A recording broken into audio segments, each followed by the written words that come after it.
যতটুকু দরকার দুনিয়ার থেকে ততটুকু নেবেন। আমরা জীবন শেষ করে দিতেছি না এক্সট্রা নিতে গিয়া, এক্সট্রা কামাই করতে গিয়া, সম্পদের পাহাড় করতে গিয়া। প্রয়োজনের জন্য যতটুকু কতজন আছে, ইভেন এইখানে যারা আছে আমরা শুধু প্রয়োজন মেটানোর জন্য কতটুকু করতেছি আমরা।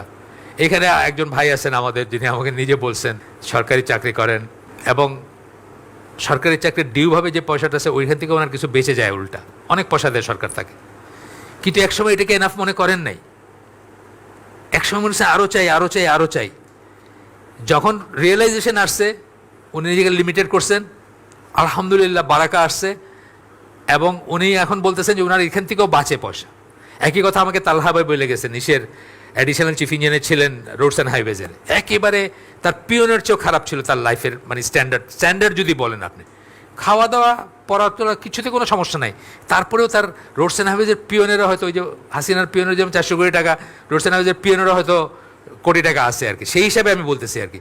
উনি আমার একদিন বলছেন, এনাম ভাই মানুষে করে সরকারি চাকরিতে চল না, আমার তো দেখি প্রতি মাসে কিছু বাইচে যায়। আমি তো কোনো বুঝতেই পারতেছেন কীভাবে চলতেছি আমার, কিন্তু আমার তো দেখি প্রতি মাসে আরও উল্টা পয়সা থাকে। তো এইটাই আর কি, যে পৃথিবীতে যা দরকার হয় নেবেন, আপনার প্রয়োজন দেখে নেন, তাইলে দেখবেন কিন্তু আপনার এইটা কমে আসবে।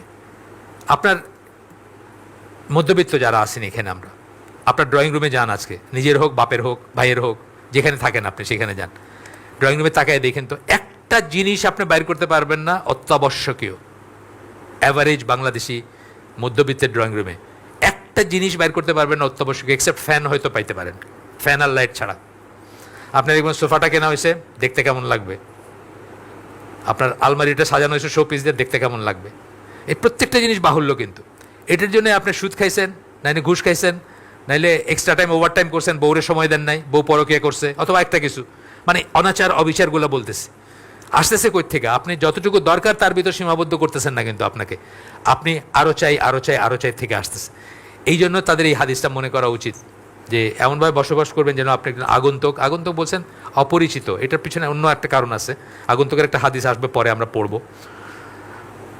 আপনার আগন্তুক বলতে কি, আপনি যেভাবে চলবেন সাধারণ মানুষ এভাবে চলবেন। ওই যে বললাম 1000 মানুষের ভিতরে একজনকে দেখে বুঝবেন যে এ টাকনুর উপরে কাপড় পরছে, এ প্র্যাকটিসিং মুসলিম, কিন্তু অন্যরা তারা কী ভাববে, এই কোথা থেকে আসছে, অন্যদের কাছে সে অপরিচিত, এটা কী হলো, কী ফ্যাশন হইলো, এটা কী ধরনের কাপড় পরা হইলো। অন্যরা তাকে মনে করবে আগন্তুক বলতে এইটাই আর কি, অপরিচিত মনে করবে। এই তো পরিচিত লাগতেছে না, পরিচিত তো হচ্ছে যা দেখতেছি আমরা পথের রাস্তায় ঘাটে হাঁটতে সেটা। আর মুসাফির বলতে বোঝাইছেন কি, মুসাফির কি বাক্স বড় করে নাকি? বড় করে না। মুসাফির কিন্তু লাগেজটা কম রাখে, কারণ তাকে বহন করতে হবে এটা মনে করে সে, এই জন্য সে কম রাখে, যার দরকার শুধু সেটুকু সে নেয়। আপনিও পৃথিবীর থেকে যতটুকু দরকার নেবেন। আমি খাবেন, পরবেন, অন্ন বস্ত্র বাসস্থান, কোনো সমস্যা নাই, কিন্তু চিন্তা করবেন কতটুকু দরকার, কতটুকু এনাফ। এই যে ড্রয়িং রুমের কথা বললাম, যা দিয়ে সাজাইছেন, এটা কিন্তু আপনি অন্যের জন্য করছেন, নিজের জন্য না। অন্যকে ইমপ্রেস করার জন্য করছেন, অন্যের কাছে যেন দেখতে ভালো লাগে ড্রয়িং রুমটা, সেই জন্য করছেন। দেখে যেন বলে বাহ, ওনার যে ফুলদানিটা দেখলাম এটা তো জীবনে কোনোদিন দেখি নাই। তো জিজ্ঞেসে করে ফেললো, ভাই এটা কোথা থেকে জোগাড় করছেন? না, এটা আমি চায়না গেছিলাম একবার, ওই স্টোর থেকে আনছি। কই তো মানুষে কিন্তু একটু গর্ববোধ করে, তাই না? কই থেকে এইটা না আর কি, এইটা করবে না মুসলমান। তা আমরা আজকে শেষ করে দিই, প্রায় 50 হয়েছে। সুবহানাকা আল্লাহুম্মা ওয়া বিহামদিকা আশহাদু আল্লা ইলাহা ইল্লা আনতা আস্তাগফিরুকা ওয়া আতুবু ইলাইক। আমরা যে শুনলাম তার ভিতরে ভালো কিছু শুনে থাকলে সমস্ত প্রশংসা আল্লাহর, আলহামদুলিল্লাহ। খারাপ কিছু শুনে থাকলে সমস্ত ব্যর্থতা আমার এবং সেটা শয়তানের তরফ থেকে। আল্লাহ আমাদেরকে তৌফিক দেন যে ভালো শুনলাম তার উপর আমল করার।